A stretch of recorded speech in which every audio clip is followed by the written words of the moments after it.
ഇന്നത്തെ ശുഭചിന്തയിലേക്ക് ഏവർക്കും സ്വാഗതം. ഒരു ചെറിയ കഥ കേൾക്കാം. ഒരിക്കൽ ഒരു ഗുരുവും ശിഷ്യനും കൂടി ആദ്യമായിട്ട് കപ്പൽ യാത്ര നടത്തുകയായിരുന്നു. കടലിൻ്റെ ആഴവും പരപ്പും ഒക്കെ കണ്ട് ശിഷ്യൻ അത്ഭുതപ്പെട്ടു. അവൻ ഗുരുവിനോട് ചോദിച്ചു, ഗുരു, കടൽ എങ്ങനെയാണ് ഇത്രയും വലുതാകുന്നത്? ഗുരു പറഞ്ഞു, അത് എല്ലാത്തരം വെള്ളത്തെയും സ്വീകരിക്കുന്നതിന് തയ്യാറാകുന്നതുകൊണ്ടാണ്. ശിഷ്യൻ ചോദിച്ചു, പലതരം വെള്ളമുണ്ടോ? ഗുരു പറഞ്ഞു, അതെ, ശുദ്ധജലം, അശുദ്ധജലം, കാഠിന്യമുള്ള ജലം, മൃദുവായ ജലം എന്നിങ്ങനെ പലതരമുണ്ട്. കടലൊന്നിനെയും മാറ്റി നിർത്താതെ എല്ലാറ്റിനെയും സ്വീകരിക്കുന്നു. അതുകൊണ്ടാണ് ഇത്രയും വിശാലമായിട്ട് അത് കിടക്കുന്നത്. നാമും കടലിനെ കണ്ട് പഠിച്ച് ഇതുപോലെ ആകണമെന്ന് ഗുരു അവനെ ഉപദേശിച്ചു.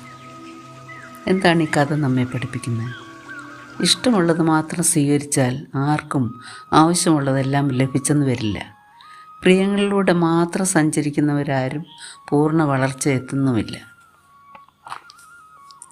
ജീവിതത്തിലെ അസുഖകരമായ അനുഭവങ്ങളും ആളുകളുമാണ് ആത്മബലം വർദ്ധിപ്പിക്കുന്നത്. സന്തോഷകരവും സുഖകരമായ അനുഭവങ്ങളിലൂടെ മാത്രം സഞ്ചരിക്കുന്നവർക്ക് ഒരു തകർച്ചയുണ്ടായാൽ അവർ പെട്ടെന്ന് തളർന്നു പോകും. ആരാധിക്കുന്നവരെ മാത്രം ചേർത്ത് നിർത്തുന്നവർക്ക് ആത്മപ്രശംസ കൂടും. എന്നാൽ എതിർക്കുന്നവരെ കൂടി അംഗീകരിക്കുന്നതിന് തയ്യാറായാൽ അവർക്ക് അതിജീവന ശേഷി കൂടും. ആരും സ്വയമായി തിരഞ്ഞെടുക്കുന്ന വഴികളിലൂടെ മാത്രം സഞ്ചരിക്കുന്നവരല്ല. അന്യവഴികളും അപരിചിതമായ ആളുകളും ഒക്കെയാണ് പലപ്പോഴും നമ്മുടെ ജീവിതത്തിന് കരുത്ത് പകരുന്നത്. മിത്രങ്ങൾക്ക് ചെയ്യാൻ കഴിയാത്ത പലതും ശത്രുക്കൾക്ക് ചെയ്യാൻ കഴിയും. നമ്മുടെ ബലഹീനത എന്തെന്ന് നമുക്ക് കാട്ടിത്തരുന്നത് എതിരാളികളല്ലേ?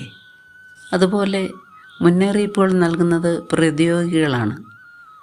ഒരാളെ നാം ബഹുമാനിക്കുന്നു എന്നതിനർത്ഥം അയാളുടെ ബലഹീനതകളെപ്പോലും നാം അംഗീകരിക്കുന്നു എന്നാണ്. അകറ്റി നിർത്താൻ ആക്രോശം മതി, എന്നാൽ ചേർത്ത് നിർത്താനോ ക്ഷമയും ധൈര്യവും വേണം. തന്നെ അംഗീകരിക്കാത്തവരെ അകറ്റി നിർത്തി പരാജയപ്പെട്ട അനേകരുണ്ട്. ക്ഷണിക്കാതെ വരുന്നവരെ സന്തോഷത്തോടെ സ്വീകരിക്കാൻ ശേഷിയുള്ളവർ സമുദ്രമാകും, അല്ലാത്തവർ പാതി പറ്റിയ കൈത്തോടുകളും.